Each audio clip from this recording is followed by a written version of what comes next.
Hello, everyone, and welcome to Behind the Story here on Keystroke Medium. I'm Josh Hayes here with my partner Scott Moon, and today we're talking with Rosie Oliver, one of the 14 authors who contributed to Explorations Through the Wormhole, an anthology put on by Woodbridge Press. The Exploration series is a collection of themed short stories set in a shared universe where the authors were given a set of rules and technology and then set loose to create or destroy as they saw fit. Rosie Oliver is known for her science fiction series Cat, and she contributed AI Deniers to the anthology. And today we're going to talk to her about what inspired the story and what it was like to write in a shared universe. Rosie, welcome to the show. It's good to be here, and thank you for having me on board. Absolutely. Thanks for taking the time out of your schedule to talk with us. Can you tell us a little bit about yourself and your writing? Now there's a story and a half, but when I was a kid, I sort of was introduced to science fiction when in the Chesterfield Library, where they had this stack of yellow covered books written by Gollancz, and I sort of started on one and sort of worked my way through the others, and I thought, why aren't there any more? Why aren't there any more? And of course, life took its intervention, and it took me a little while to sort of settle down and start writing. And it was all the Women's Institute's fault, really, because I entered a competition, and I got an honourable mention at what we call the county level or the state level in the States. And the next what I would call entrance was a science fiction thing, and it got placed nowhere, and that sort of got me a little bit angry, and I thought I better start writing science fiction. So cutting a long story short, here I am.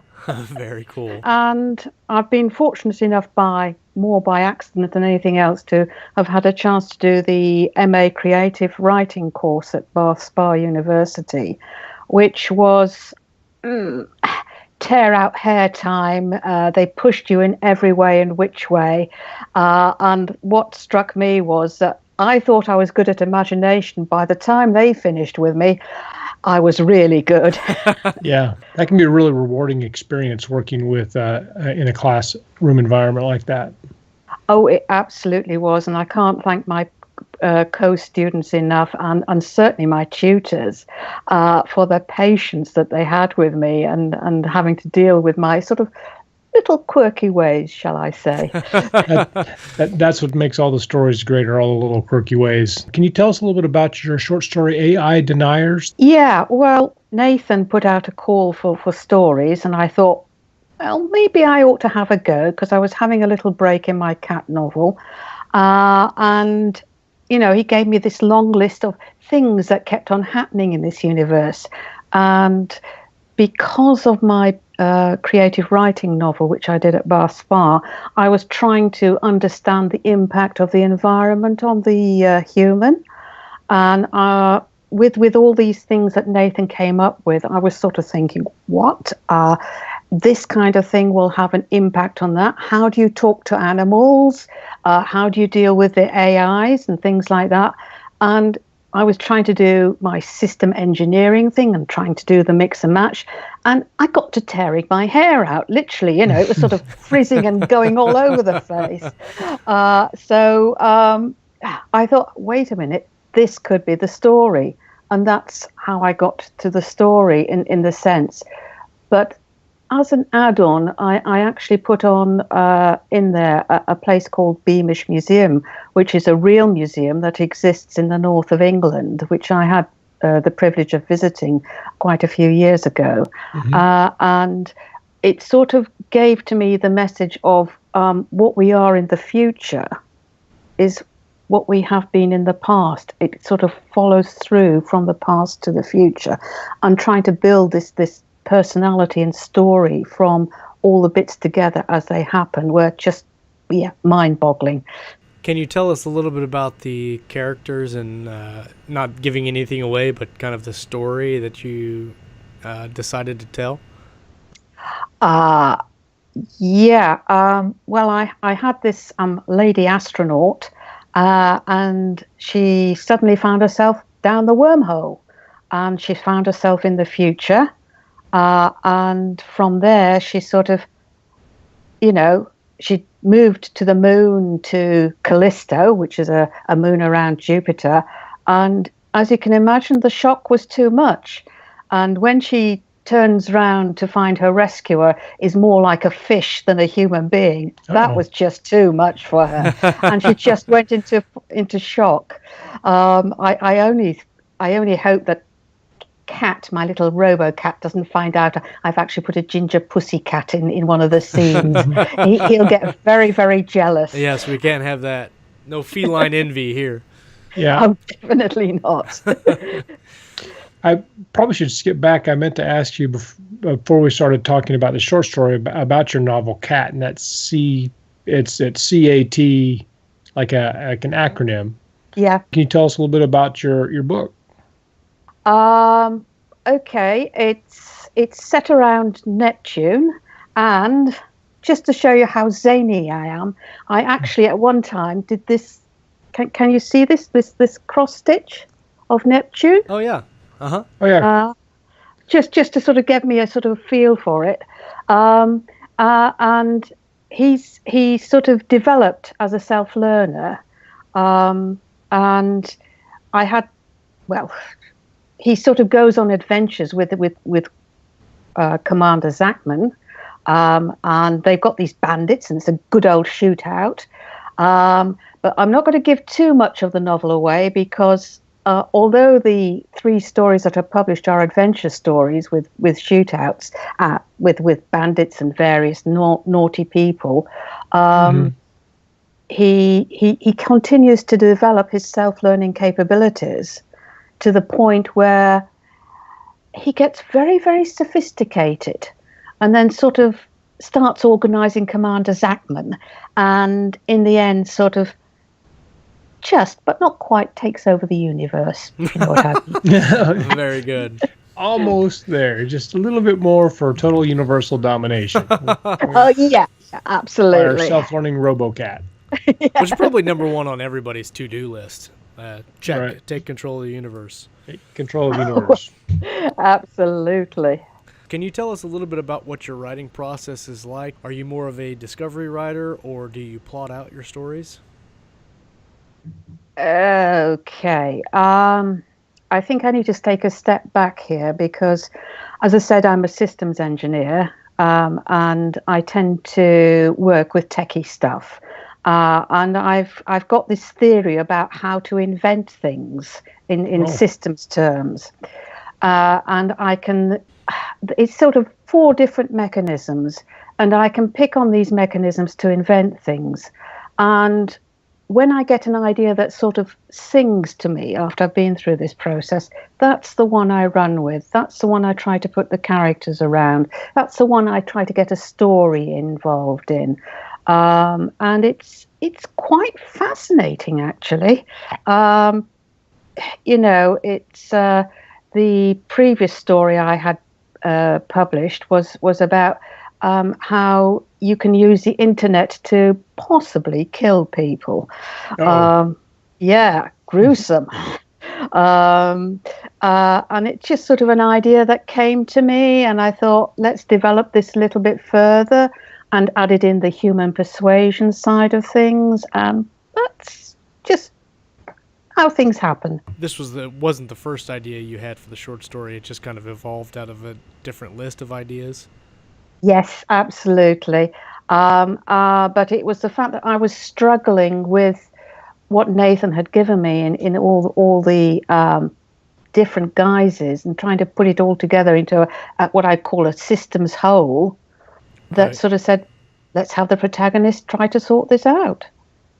And the story developed from there. So, Rosie, do you think you prefer writing a novel or a short fiction, and what's the difference?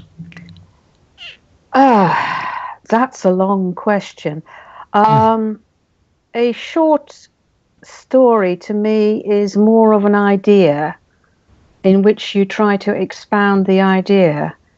A novel goes much deeper with many more twists and turns, and it has a deeper plot and a deeper message certainly from a character point of view. I like writing both, as you probably guessed by now. And to me, a novel is hard work.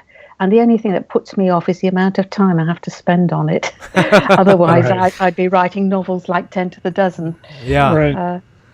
So from that point of view. And Cat is basically my second novel. My first novel is, the beginner's novel that you get all the mistakes out of the way. And the third novel is the one that I started on the Bar Spa MA Creative Writing course, which is, that started out as the tutor gave us describe a place. So me being me, I looked around the solar system and picked the most quirky place I could find, which happened to be Miranda, which is a satellite of Uranus.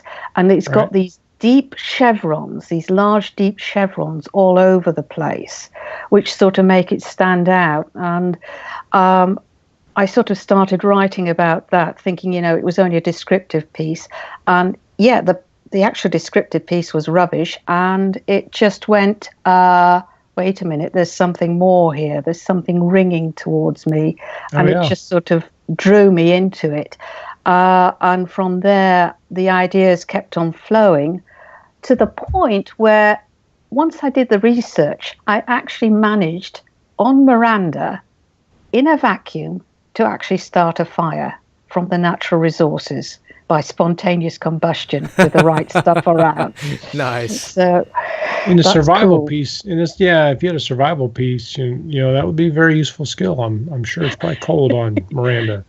Oh, something like minus 187 degrees. Yeah, you'd be ready to light yourself on fire at that point. You'd be so cold. Bring a jacket, is what you're saying. Bring a jacket. Yeah, dress warmly. We're going to Miranda. Yeah. So I've got sort of basically 3 universes I play with, apart from the near future stuff, which is fascinating in itself, and seeing the differences between them. So you've been writing for a number of years. Are there any particular authors or works that have inspired your writing? I think I've read the whole of Robert Heinlein, literally all his works. Yeah. And the one I keep going back to is The Moon is Its Harsh Mistress. And that was because it was funny as well as sad, but it had its moments of humor. And I really enjoyed what he was trying to do, bearing in mind it was written in the 1960s. It's, how can I put it, a little bit dated now. Another author I like is Alistair Reynolds, especially his Revelation series. I like the idea of this big ice-coated spacecraft going between the stars, the light huggers. So, that gave me an inspiration. And of course, with that sort of kept me keeping an eye out on about future space travel. So I'm thinking maybe the interstellar stuff that's coming along with the small things that they're trying to sail across the interstellars. There might be a story in that. Yeah. There's also the business of all the exoplanets going along. And of course, there's the M drive, which currently they're trying to experiment with. Fingers crossed there is something there, and it's not just scientists' imagination or misreading of experimental results.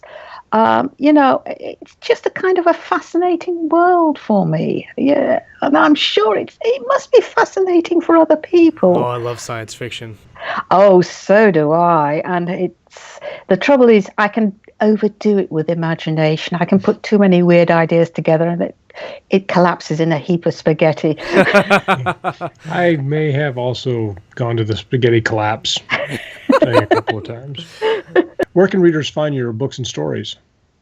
I actually have a list of where my short stories are on my blog, which is rosieoliver.wordpress.com. And if you want to know what Cat is getting up to, he's got his own blog at catblogdom.wordpress.com. Okay, this has been Explorations Through the Wormhole. For Scott Moon, I'm Josh Hayes, and we've been behind the story of AI Deniers by Rosie Oliver. The Through the Wormhole anthology is available now on Amazon, published by Woodbridge Press, where you can find Rosie's story along with many others, so be sure to pick it up and give it a read. You can find the link to the book in the description below, so grab it, give it a read, and if you like it, give us a rating and review on Amazon if you would please. That helps us out a lot and helps our book get more visibility. So thank you, Rosie, for coming on the show, and thank you. Hope you have a great afternoon.